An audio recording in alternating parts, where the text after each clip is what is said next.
Ya, contoh begini ya, ketika kita mendapati diri kita dalam bahaya maut, ada yang mengatakan bahwa dalam kehidupan, siklus kehidupan kita ini ada yang mengatakan bahwa setidaknya 17 maut itu datang kepada kita dalam bentuk berbagai macam rupa. Ya. Jadi sejatinya kita sebagai manusia itu harus berpikir, ya, karena tidak ada satu yang akan mengetahui kedatangannya, ya, kapan mati itu datang. Kadang kita melihat orang yang keluar dari rumahnya dengan semangat yang membara, lalu kemudian dengan semangat yang dia tidak pernah kembali lagi. Kemudian dengan semangat yang dia tidak pernah kembali lagi. Saya dulu sih, ya. Jadi kita di sini itu bicara tentang iman, tentang fitnah kubur, azab kubur, nikmat kubur, gitu. Maka ini adalah cerita-cerita orang yang yakin, karena semua itu kabarnya kita dapatkan dari kitab suci.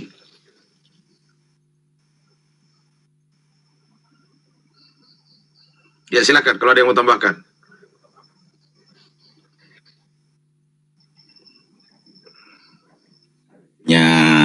Pemikiran dan logika berpikir bahwa Allah itu kan maha adil, saudaraku, sehingga kalau kita lihat fenomena di alam dunia ini, kalau kita lihat ya, konsep keadilan secara sejati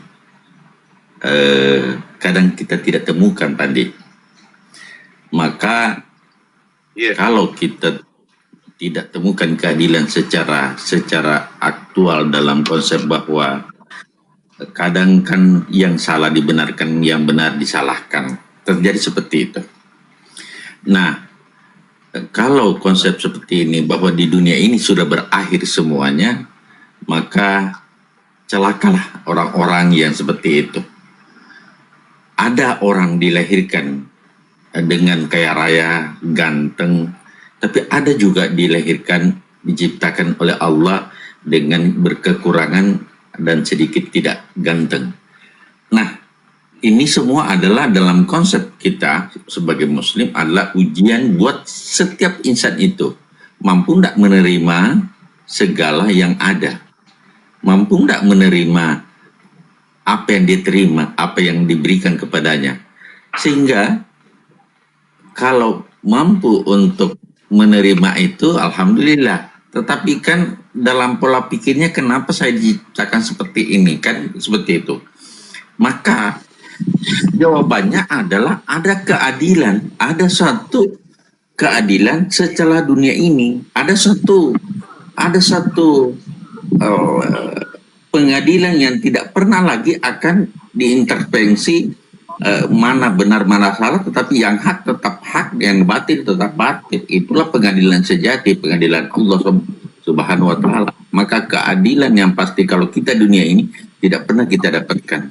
Keadilan yang sebenarnya adalah keadilan setelah kita mati nanti. Itu yang saya sering jadikan logika berpikir, bahwa Allah itu maha adil. Tetapi maha adilnya Allah itu insya Allah nanti akan tercipta setelah kita mati. Nah, seperti itu pemahaman saya, Pandi.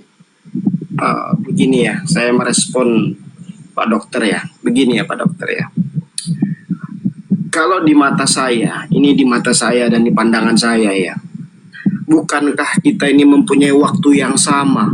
Tidak ada yang berbeda waktu kita ini.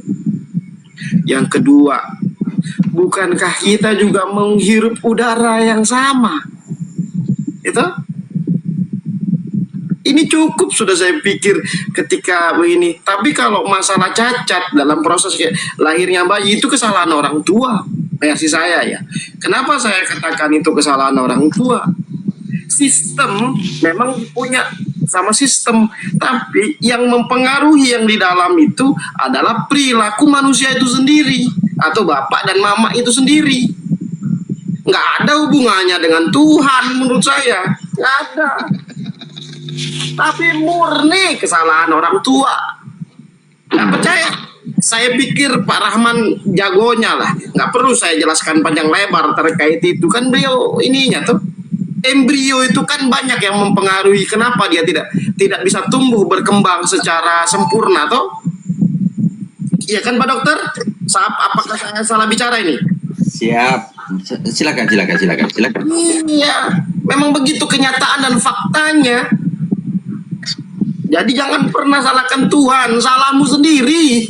Kenapa tidak mampu menjaga apa yang sudah bahasa bagi orang keimanan yang sudah diberikan, tidak mampu menjaganya.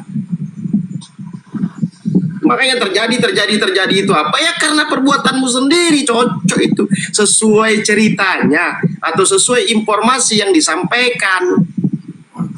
Oke. Itu dalam konsep bayi tadi ya, ia lahir dicacat. Coba di pengadilan saudaraku, ada enggak keadilan di sana? Kalau di pengadilan ini kan banyak kesepakatan yang diuji.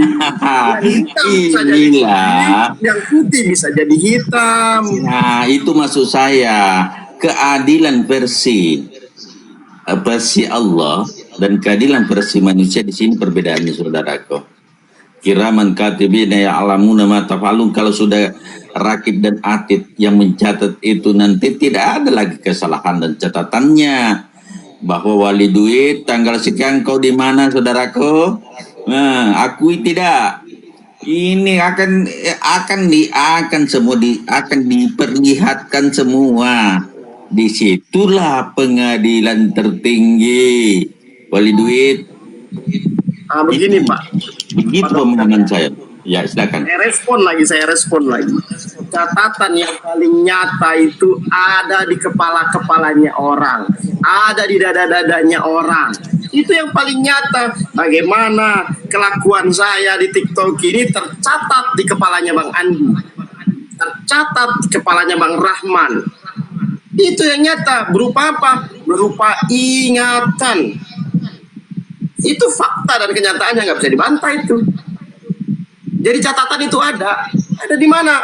Orang-orang, itu yang pastinya.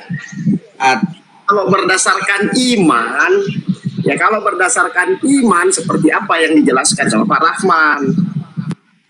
Nah, saya pakai logika berpikir bahwa pengadilan akhirat itu ada. Itu begitu maksud saya. Tadi kan Pak Andi, ini kita tidak tahu. Saya memakai dalil keadilan, rasa keadilan saudaraku. Ada ndak menurut wali duit, ada orang ndak tidak diperlakukan tidak adil di muka bumi ini? Ada ndak?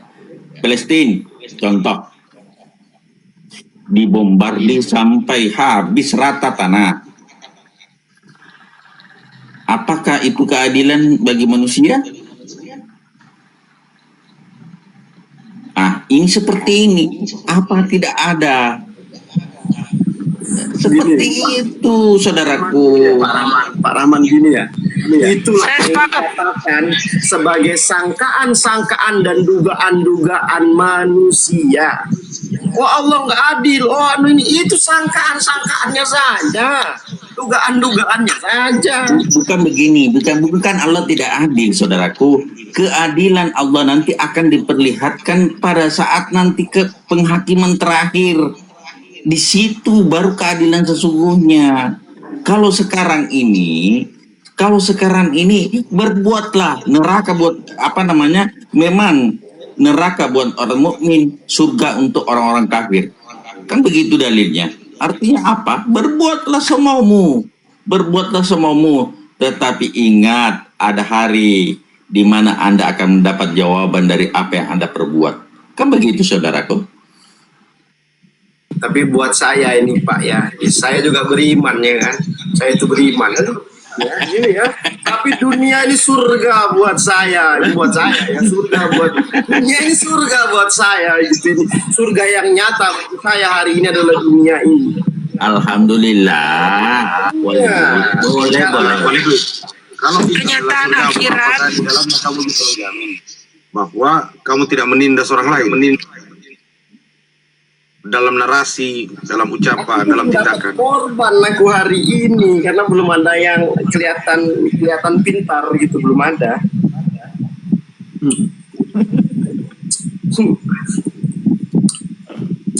Aku suka cari-cari orang yang kelihatan pintar, suka.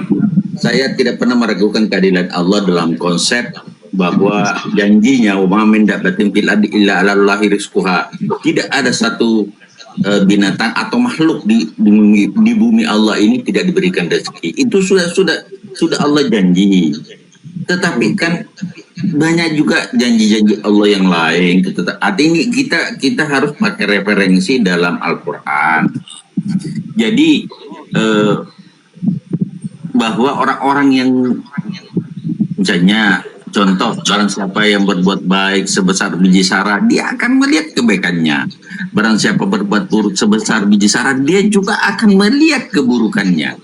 Nah, kalau kita berdasarkan referensi dan dalil, saudaraku, wali duit, maka kita akan nanti melihat wali duit tanggal 1 Juni, hari kesaktian Pancasila, menyampaikan hal-hal seperti ini. Kesaktian Pancasila ini katanya kesaktiannya Pancasila untuk Indonesia. Saya ingat apa ini libur hari ini kan? Ternyata hari kesaktian Pancasila. Ya, itu sebagai negarawan, sebagai orang yang negara yang baik, ingat-ingat tanggal merah lah. Iya. Seperti itu, 1 Juni. Gini Pak Dokter ya, kalau saya amati gitu ya, saya lihat anak saya lah yang baru lahir. Belum dia lahir sudah tersiap semua apa yang dia butuhkan untuk hidup ini. Belum dia lahir ada yang dia butuhkan. Apa yang dia butuhkan semua ada. Ini yang saya amati gitu, ini saya lihat. Jadi kalau memang benar lah, memang sang penyedia, sang pemelihara, cocok. Kita nggak tahu ya diri kita ini dipelihara, baik dari dalam. Bagaimana sel-sel tubuh kita, sampai lebih paham lah kalau itu kan. Bagaimana jantung ini memelihara peredaran darah, oksigen itu ditaruh dalam darah, didistribusikan sampai ke otak yang paling atas ini kan. Itu pendistribusikannya tuh luar biasa, desainnya itu, nah sistem yang terbangun dan tercipta ini keren sebenarnya. Cuma kan banyak orang nggak mau mikir ke sana ya, saya juga heran itu. Kenapa kok mikir Tuhan? Tuhan nggak penting dipikirkan, pikirkanlah ciptaannya. Benar, sepakat. Wali duit ini malam kok EQ-nya naik jadi 125 ya? Aku begini nih cari koin, siapa tahu nanti dapat koin banyak gitu. Ya ada koin habis. Itu namanya.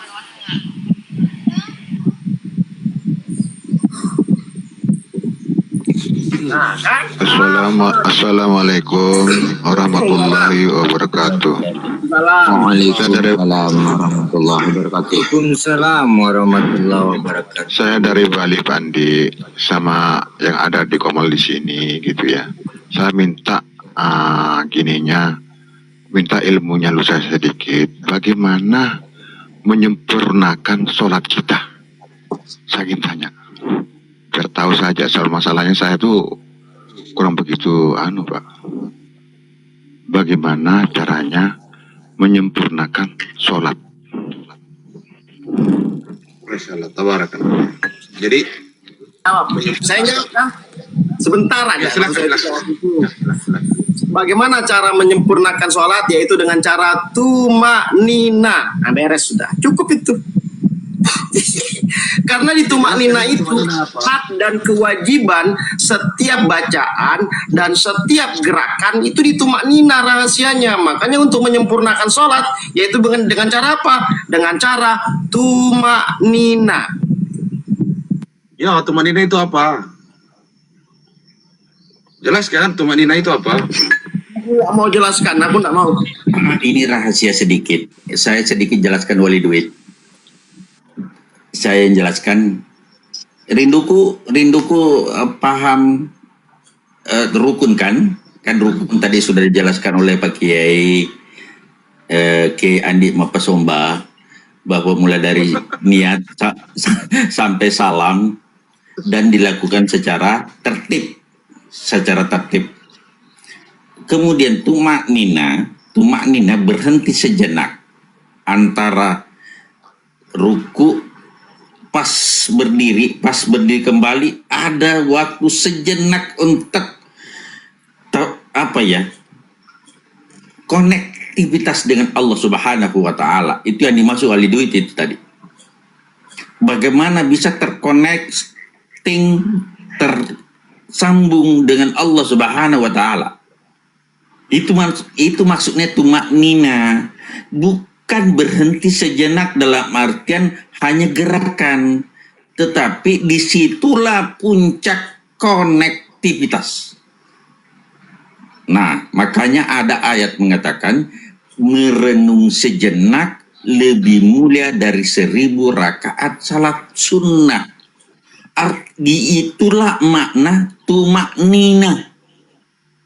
Di situ untuk kesempurnaan salat Anda, tumak nina itu berhenti sejenak. Apa di situ? Konektivitas dengan Allah Subhanahu wa Ta'ala. Bagaimana cara konektivitas? Pahami diri masing-masing. Yang terkoneksi siapa? Tentu adalah antena yang ada pada diri masing-masing. Saya kasih contoh wali duit. Ada orang memakai antena UHF, dia mau menonton Arab Saudi. Padahal antenanya UHF. Seharusnya dia pakai Indovision, saudaraku, untuk menonton orang sholat di Masjidil Haram. Nah, kalau antena Anda Indovision, insya Allah akan Anda tonton. Demikian pula, setiap manusia punya antena, punya server untuk ketersambungan dengan Allah Subhanahu wa Ta'ala sesuai dengan kadar masing-masing. Jadi kalau misalnya ini ranahnya privasi masing-masing orang. Bagaimana apa yang dirasakan pada saat terkoneksi, masing-masing orang memiliki pribadi-pribadi. Makanya wali duit tidak mau buka. Karena koinnya hanya 13. Seandainya koinnya 100, mungkin dia buka ini. Seperti itu rinduku. Saya Jadi, cerita terima Om kasih. Rindu. Saya juga mau menambahkan sedikit. Apa itu tumak nina? Jadi tumak nina itu adalah Anda diam sejenak, tenang, merasakan kondisi saat Anda melakukan perpindahan gerakan. Kata tumak nina itu sendiri itu dijelaskan. Itu dengan 1 kali tasbih, 1 kali zikir. Jadi itu bisa berlangsung selama 2-3 detik setiap kita melakukan perpindahan gerakan.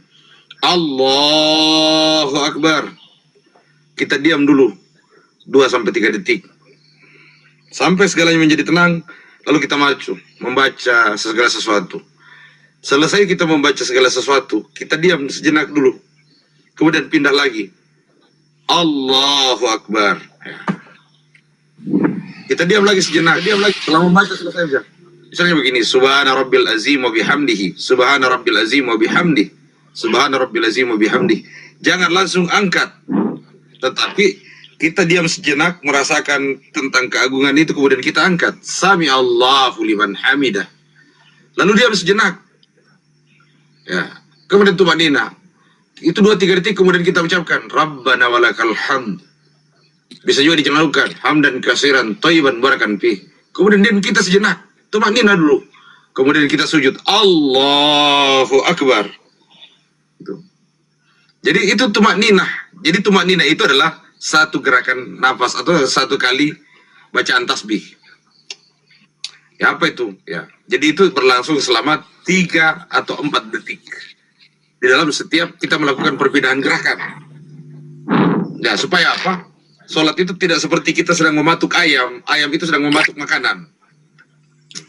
Jadi ada jeda sedikit. Itu setiap gerakan itu terjadi perpindahan gerakan, kita layak untuk diam sejenak 2 atau 3 detik atau 3-4 detik. Ya, pakai rasa. Jadi kita rasakan itu. Ya, kita rasakan. Jadi ada yang mengatakan dengan kalau mau melakukan perpindahan, ikuti dengan tarikan napas 1 kali. Kemudian kita lakukan perpindahan gerakan. Jadi ada yang begitu ya. Tapi di dalam tumak nina ini tidak ada bacaan. Tidak ada bacaan. Ya. Kita hanya berdiam diri sejenak. Sehingga terasa betul-betul tumak nina itu. Jadi dalam tumak nina ini tidak ada gerakan, tidak ada apa namanya? Tidak ada bacaan. Ya. Hanya rasa. Itulah tumak nina. Terima kasih Pak Andi. Ya, terima kasih teman-teman. Saya baru tahu ini Pak. Karena saya tuh Boleh ya nggak saya tahu. nambahkan Merindu? Ya, tambahkan sudah saya karena kurang ilmu saya. Tambahkan. Ya. Saya mau nimba saya sekarang. Simpel aja Om Rindu, kan pertanyaan Om Rindu tadi macam mana menyempurnakan sholat kita kan. Gitu kan tadi kan. Ya, simpel sebenarnya Om. Tidaklah sesuatu itu sempurna jika kita tidak mengetahuinya. Itu satu. Yang kedua, bila kita tidak punya ilmu. Yang ketiga, bila kita tidak tahu dengan perkataan dan ucapan. Tidak ada di situ. Tidak ada sempurna sholat itu.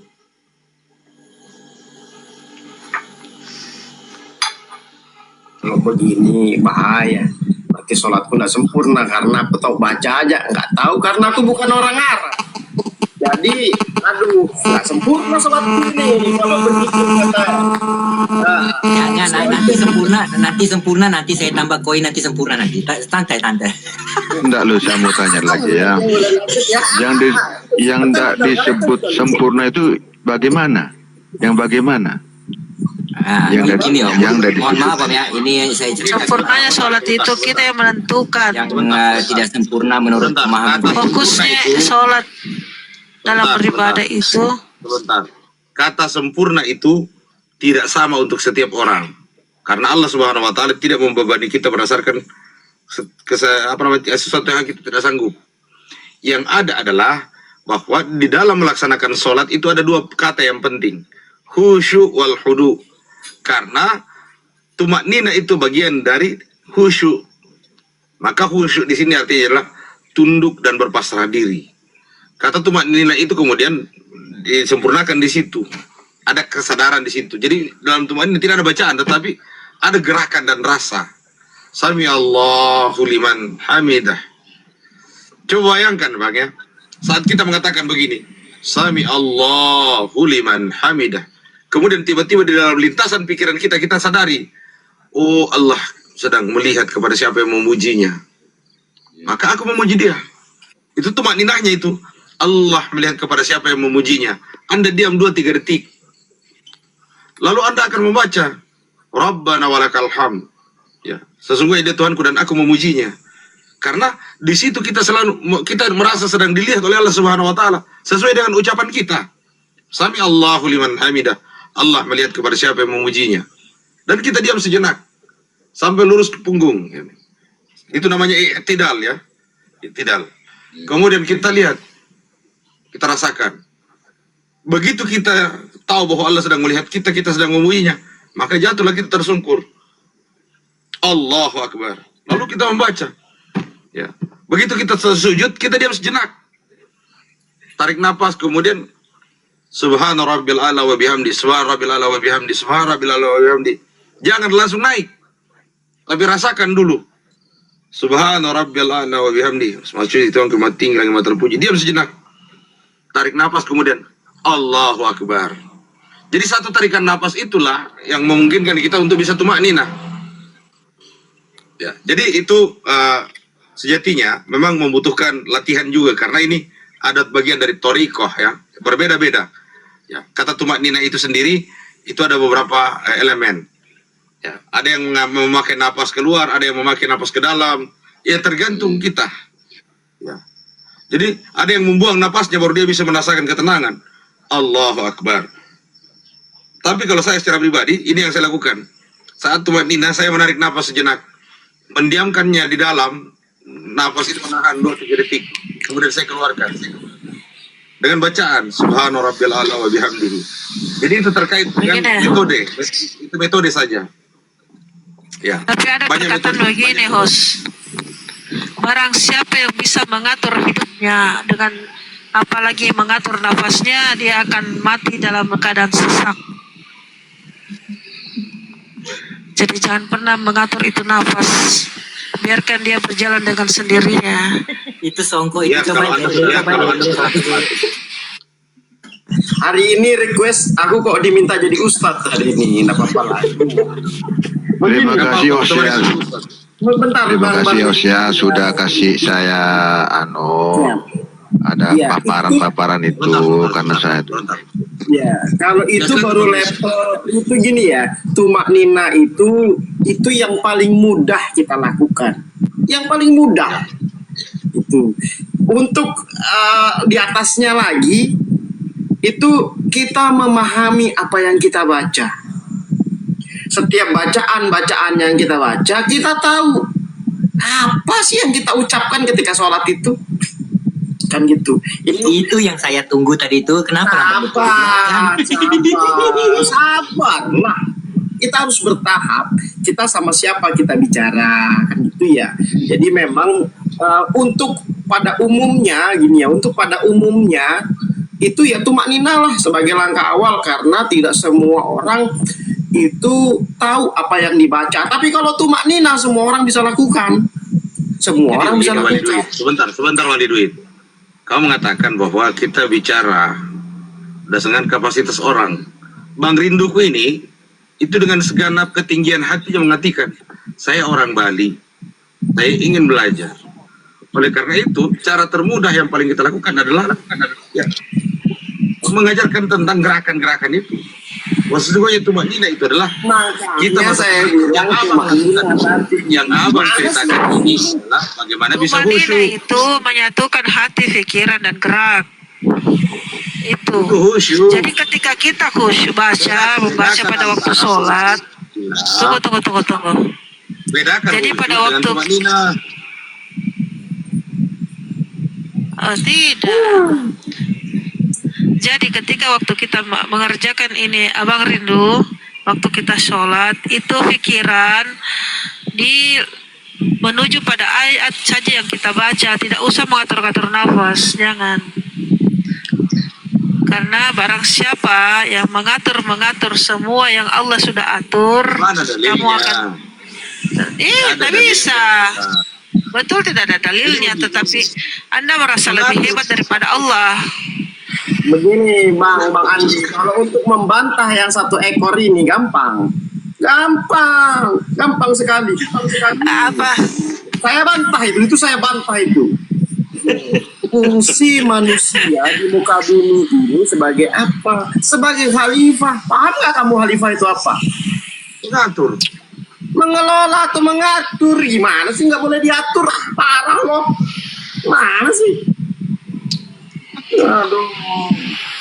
Memang saya nggak pakai Jadi tumak ayat nina Al-Quran, nggak pakai dengan karena khusyuk. Yang dijelaskan oleh Ilah itu khusyuk, bukan tumak nina. kalau khusyuk itu kan gini loh, tumak nina itu khusyuk secara gerakan. Khusyuk secara gerakan. Kenapa dia dikatakan khusyuk? Karena setiap gerakan-gerakan itu mempunyai hak-hak. Penuhilah hak-haknya tadi. Ketika terpenuhi hak-haknya, maka dia dikatakan tumak nina. Kan seperti itu. Ya, saya gabungkan saja. Apa yang disampaikan dengan ilah, artinya gini, ilah juga ada benarnya dalam konsep tasawuf ya. Tetapi kalau alami ilah, kalau kita napas kan keluar naik turun atau keluar masuk. Kalau kita ikuti pada saat dia naik kan kita bukan mengatur, tapi memang mau naik. Tapi bersamaan dia naik, Allahu Akbar, tidak mengatur. Karena tidak mungkin. Artinya ini bedanya. Ini bedanya. Kalau menahan napas sampai keringat itu keluar baru kita lepas, itu ilmu kebal. Itu namanya mengatur napas. Nah, begitulah. Kedua, ini Wali Duit ini yang jadi kiai ini malam ini, saya sangat setuju dengan tumak nina. Alhamdulillah, tumak nina ini sangat penting. Tapi lebih penting lagi dari Fatihah, Andi Mapatomba, khusyuk itu sangat dibutuhkan, maka tiga-tiganya benar. Tidak ada, menurut pemahaman saya, tiga-tiganya benar. Makasih Pak ya. Sudah dikasih Begitu. pemahaman. Artinya mengatur napas, masuknya itu sampai betul-betul tersiksa baru dilepas. Waduh. Tapi kalau yang dirasakan pada saat mengatur napas adalah nikmat, menurut saya sih tidak mengatur napas, tetapi mencari celah untuk bagaimana merasakan nikmatnya napas itu. Gitu, menurut saya. Jangan Ya, teman. itu nafas. Tidak diatur saja sudah hebat. Saya tidak ada bermaksud untuk menggurui ataupun mengajarkan kepada kalian semua, karena sesungguhnya saya cuma mengingatkan diri saya sendiri. Dengan cara saya ucapkan itu sebetulnya untuk mengingatkan saya tidak ada bermaksud sedikit pun untuk mengajarkan, tidak ada. Saya cuma mengingatkan diri saya sendiri. Kalaupun kebetulan ada yang sama, ya syukurlah, kan gitu. Kita mendapatkan manfaat dari apa yang sudah kita dengar. Tapi kan tanyakan dulu yang bertanya itu sholat ritual apa sholat sosial gitu kan Bang Duit. Itu. Nanti takutnya orang Bali nih, orang Bali kan itu sholat apa gitu loh. ya sosialnya masalah manusiawi itu kan ada belum minanas sama manusia. Sholatnya entah kalau Allah itu yang kita bahas barusan.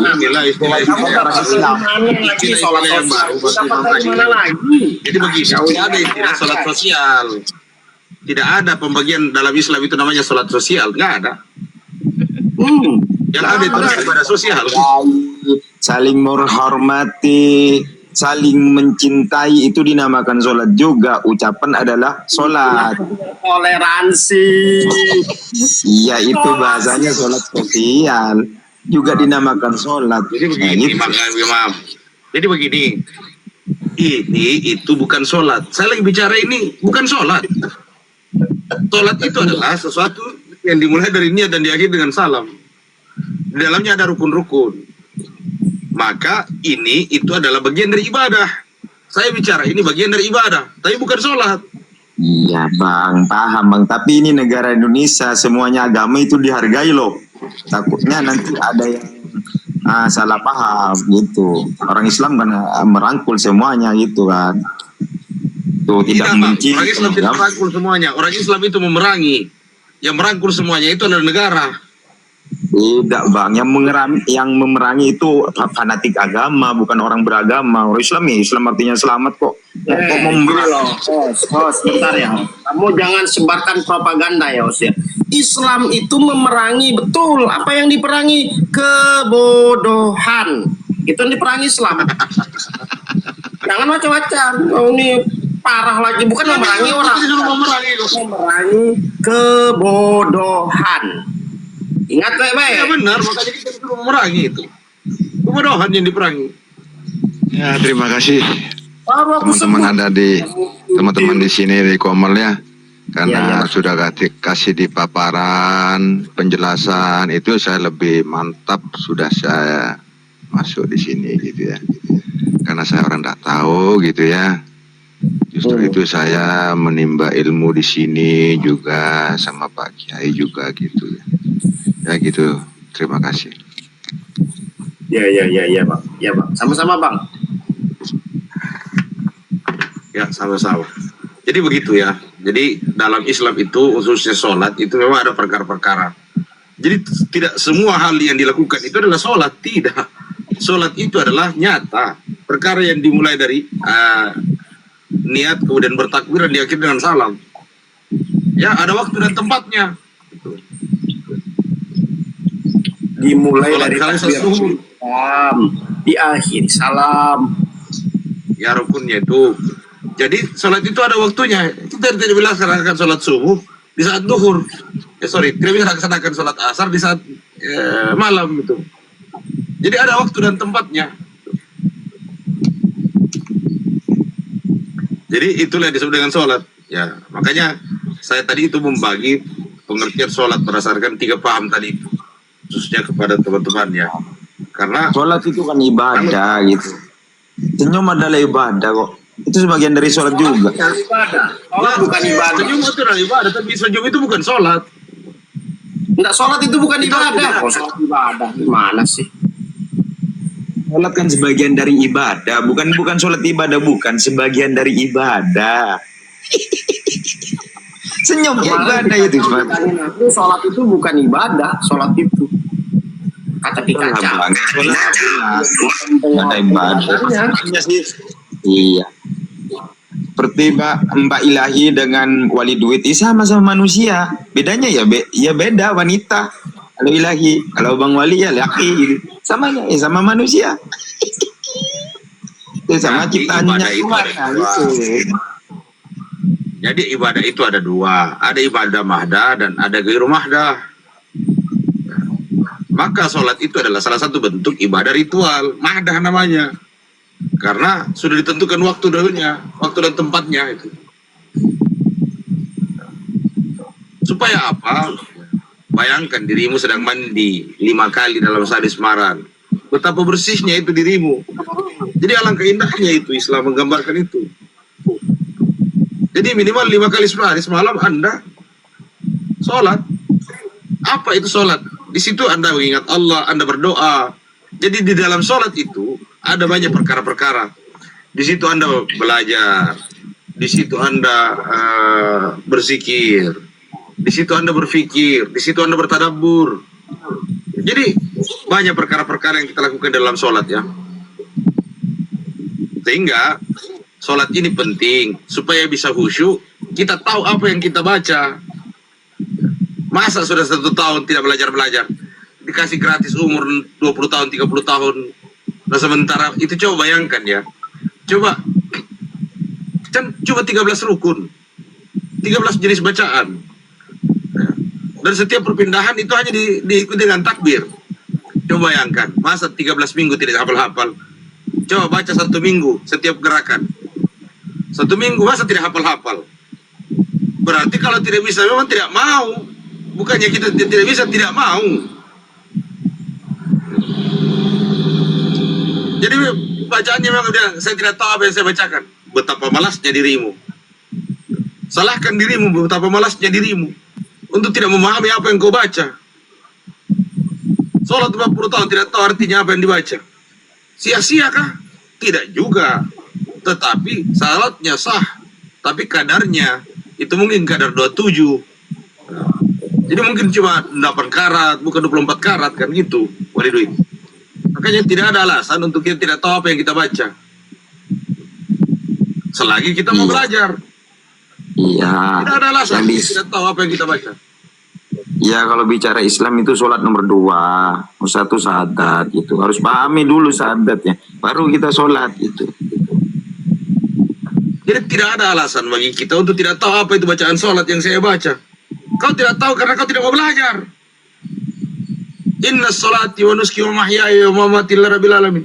Sesungguhnya ya, hidupku, matiku, ibadahku. Maka kita akan menyadari itu dengan sebuah kesadaran. Oh, segala aktivitas ini saya lakukan ternyata untuk Allah. Saya bawa Allah di dalamnya. Maka caranya adalah jangan lepaskan. Bagaimana caranya bawa Allah? Bagaimana caranya bawa Allah dalam kehidupan kita? Kita mau mulai beraktivitas, baca bismillah. Selesai dengan sukses, baca alhamdulillah.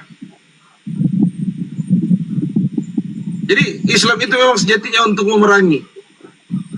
Islam datang itu untuk memerangi kok. Apa itu? Ya, itu tadi disebutkan oleh Duit. Makanya Islam itu agama perang.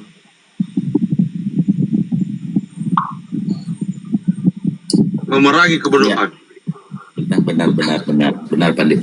Jadi pada saat kita memahami apa yang kita baca, subhanallah, artinya betul-betul kita nikmati itu apa yang kita lakukan. Kita apa ya, bagaimana ya?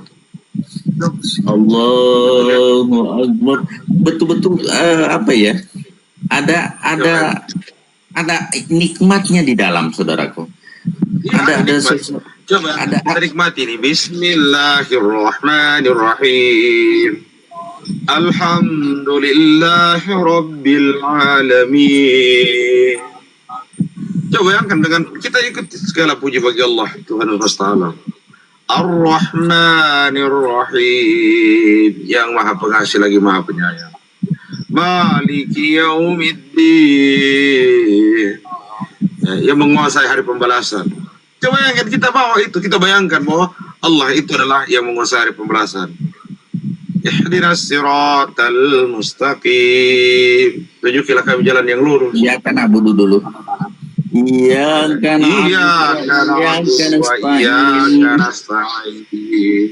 Hanya padamu ya Allah kami meminta dan memohon pertolongan. Hanya padamu ya Allah kami serahkan segala sesuatunya kepadamu. Karena engkau adalah sebaik-baik pelindung dan sebaik-baik penolong. Ihdinas siratal mustaqim, tunjukilah kami jalan yang lurus, ya. Jalan orang-orang yang kau beri nikmat atas mereka. Siapa itu? Ya, bukan jalan orang-orang yang kau murkai, ya. Jadi sangat jelas, ya. Di situ jalannya para anbiya, para aulia, jalannya para nabi, jalannya para nabi dan para kekasih-kekasih Allah. Gairul magdub, bukan orang yang dimurkai, dan bukan juga jalannya orang yang sesat. Di sini kita memang memohon. Makanya induk daripada Al-Quran itu ada Al-Fatihah. Gitu kan saudaraku.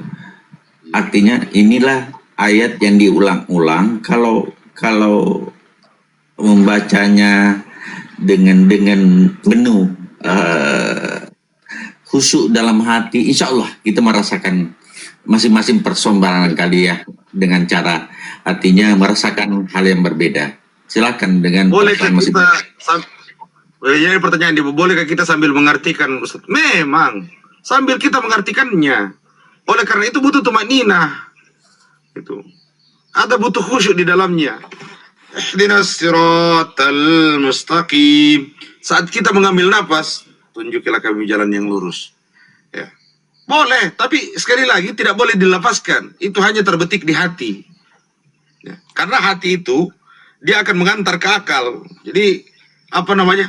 Ada sinkronisasi antara akal dengan hati itu. Misalnya kita katakan begini. Coba kita baca ayat-ayat yang lain ya. Begitu kita ruku, ya, Allahu Akbar, kita rasakan ya, Subhana Rabbil A'la wa bihamdi, Subhana Rabbil Azim wa bihamdi. Maha suci Tuhanku yang maha agung.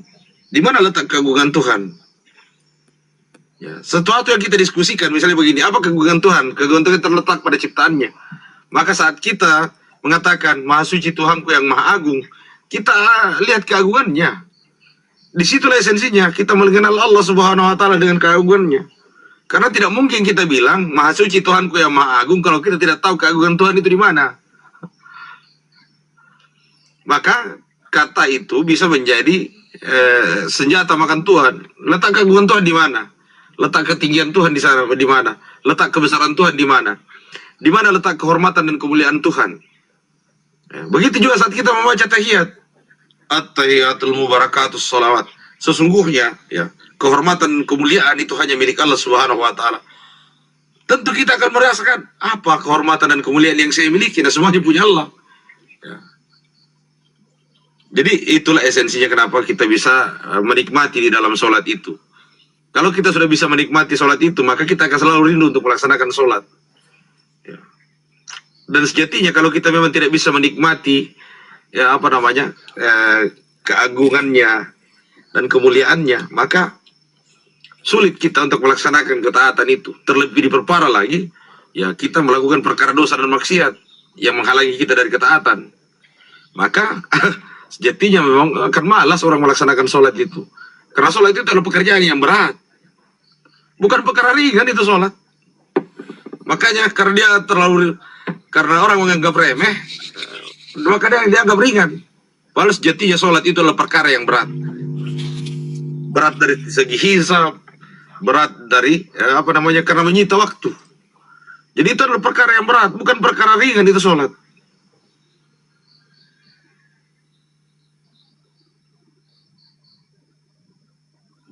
benar.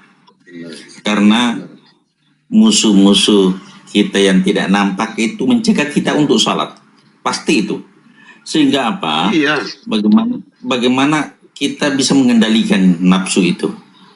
Nafsu itu sebagai tunjangan tapi tadi Pak Andi mengatakan kita harus wala tattabi'u khutuwat syaitan innahu lakum aduwwum mubin. Sesungguhnya setan itu adalah musuh yang nyata bagimu.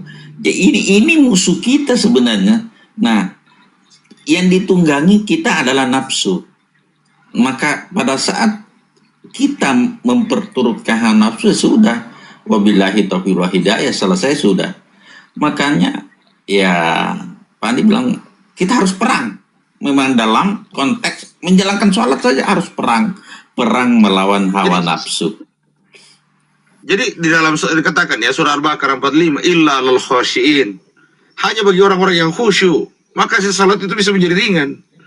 Karena khusyuknya itu bukan cuma dia lakukan di dalam sholat, dia juga bawa di luar sholat. Saya ketika dia duduk-duduk, dia khusyuk, dia memandang segala sesuatu, tapi di dalam hatinya itu ada Allah Subhanahu Wa Taala.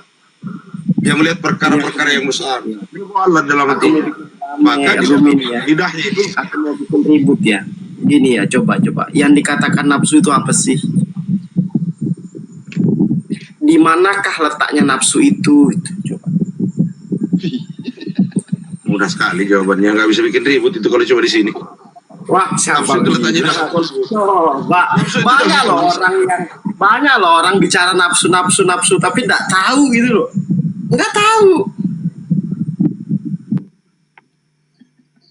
Ya nafsu ketika marah. Syocan, aku mau dengar. Itu makan nafsu. Ayo Syocan, aku mau dengar kamu nih Syocan. Coba Syocan. Ini Tuan Guru.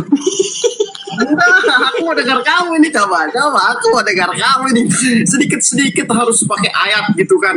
Coba carikan aku dalilnya atau apalah gitu tentang nafsu itu. Yang dikatakan nafsu itu Ali duit, nafsu itu merasa benar dan merasa tinggi itu nafsu lah, bagaimana manusiawi. Itulah nafsu lah. Merasa benar dan merasa pintar, merasa yes lah, itu bisa dikatakan nafsu itu.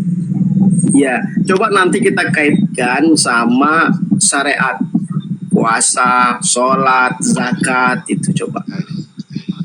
Ayo kita kaitkan itu yang namanya nafsu dengan syariat Islam tadi. Apa syariat Islam atau rukun Islam lah, yang tiga aja, nggak usah haji, tiga aja: sholat, puasa, dan zakat. Coba saya mau dengar ini, ayo coba ayo.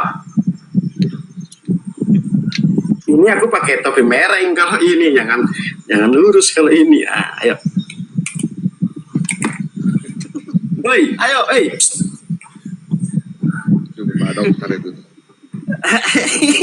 Kan Pak dokter dulu. supaya kita paham yang mana sih namanya nafsu itu gitu loh, supaya enak kita harus gini ya.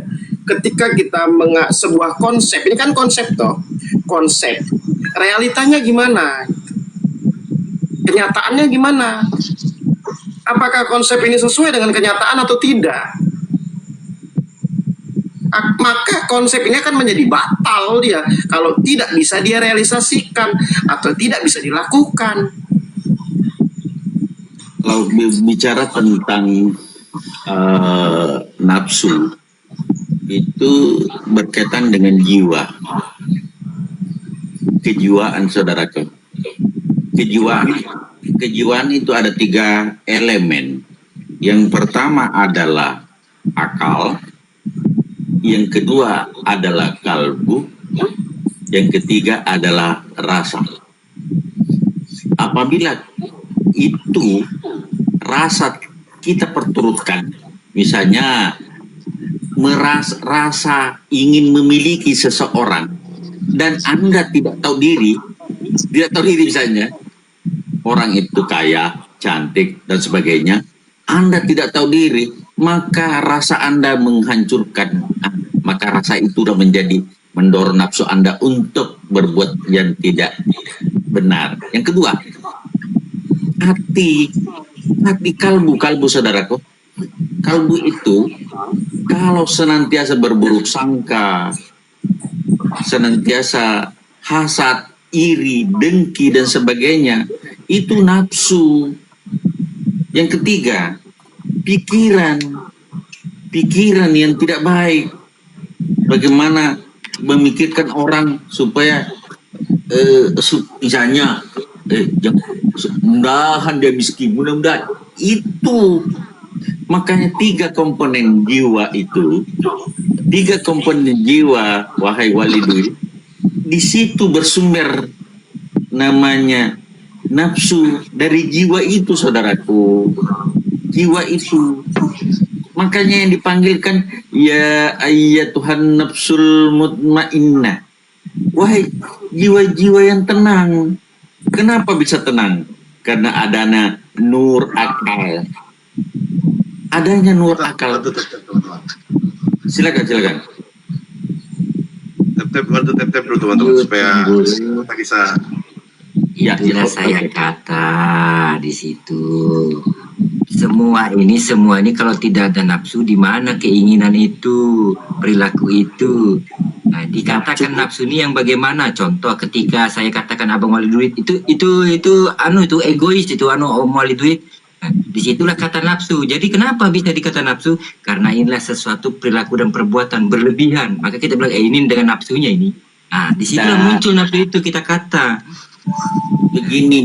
Semua ini tanpa nafsu, tidak lanjut sedikit. Biar saya lanjut sedikit tentang bagaimana sih orang yang normal. Bagaimana sih orang yang normal apabila mampu menyeimbangkan antara rasa, ego, dan norma.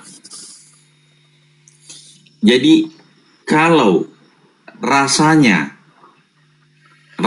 misalnya, contoh kasus misalnya lapar. Kalau dia lapar, maka akan muncul suatu ego untuk mencari makanan, berpikir bagaimana mencari makanan supaya memenuhi tadi rasanya itu. Itu namanya keinginan, itu namanya ego atau kemauan untuk memenuhi rasanya. Sekarang dibenturkan kedua masalah, mendapatkan sebuah roti. Roti ini milik orang lain atau milik kita. Pada saat kondisi orang ini tanpa mempertimbangkan milik orang lain atau miliknya, disitulah namanya gangguan kejiwaan. Jadi yang pertama, gangguan kejiwaan, kalau rasanya tidak mampu dia bendung, dia perturutkan rasanya. Yang kedua, egonya melampaui batas. Dan yang ketiga, tidak bisa membedakan yang hak dan yang batil. Semuanya hantam. Itulah ketiga elemen jiwa. Sehingga apabila ketiga-tiganya mampu kita sinkronkan, seimbangkan antara ego, rasa, dan norma, atau kalau dalam konsep agama adalah tuntunan, tidak dijadikan semua sebagai satu alat dalam kehidupan, maka itulah jiwa-jiwa yang normal. Nah, seperti itu saudaraku Pandi. Ya, jadi sejatinya begini. Nafsu itu tergantung dari apa disiplin ilmunya dulu. Dan sudut pandang apa yang akan kita pakai. Misalnya nafsu di tinjauan psikologis. Maka nafsu dari tinjauan psikologis itu adalah soal motivasi. Atau dorongan biologisnya manusia. Nah, dorongan biologis bisa berupa makan, orientasi sosial, kemudian ambisi untuk mencapai sesuatu. Ya, maka kita akan melihat itu dalam secara konteks sosiologi atau psikologi. Tetapi kalau kita bicara nafsu dalam konteks agama, maka nafsu akan dipandang sebagai sebuah komponen bagi jiwa yang bisa menjadi pusat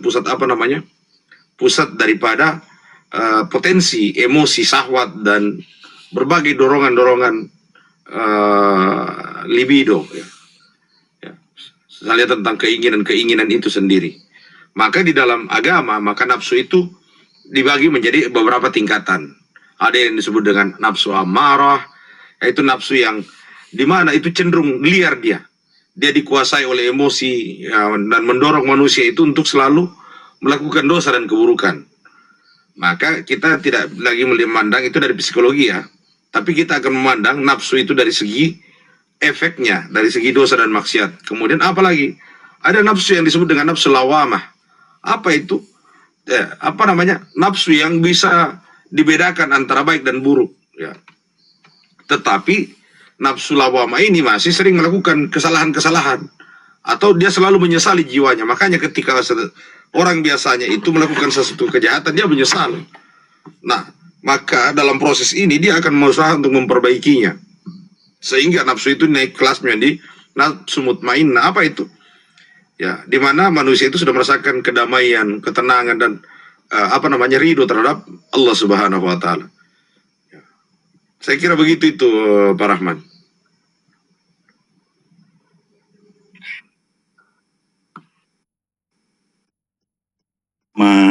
Nafsu amara, nafsu mulhima, nafsu mutmainnah, nafsu radiyah, sebenarnya radiyah kamilah itu nanti tingkat-tingkat atasnya lagi. Jadi kita cuma sampai di nafsu mutmainnah. Kalau amara, lawama masih di sana berada, maka memang masih tersesat. Tapi kalau sudah naik ke mutmainnah, insya Allah sudah bisa jalan yang tenang. Nah, seperti itu, Pandi. Sepakat dengan Pandi. Ya, jadi yang tersesat sejati itu adalah nafsu amarah. Kalau lawama itu dia masih berada di antara kebimbangan. Dia mau berbuat baik, tapi masih tergelincir ke perkara-perkara yang buruk. Sedangkan nafsu mutmainnah itu dia sudah konsisten atau istiqomah. Sehingga dia mencapai kedamaian, ketenangan, karena di dalamnya sudah ada ridho, di mana dalam bahasa ini katakan radhiyallahu anhum wa radu'an. Jadi Allah ridho kepadanya, ya kita juga ridho kepada Allah. Dengan apa? Raditu billahi rabba, ya, wa bil islami dina wa Muhammadin nabiy wa rasulah. Ya. Jadi dia sudah ridho dengan apa yang diturunkan kepadanya, ya, dari Allah, dari Rasulnya, dan apa yang telah diberikan dari sisi Allah Subhanahu wa taala kepadanya.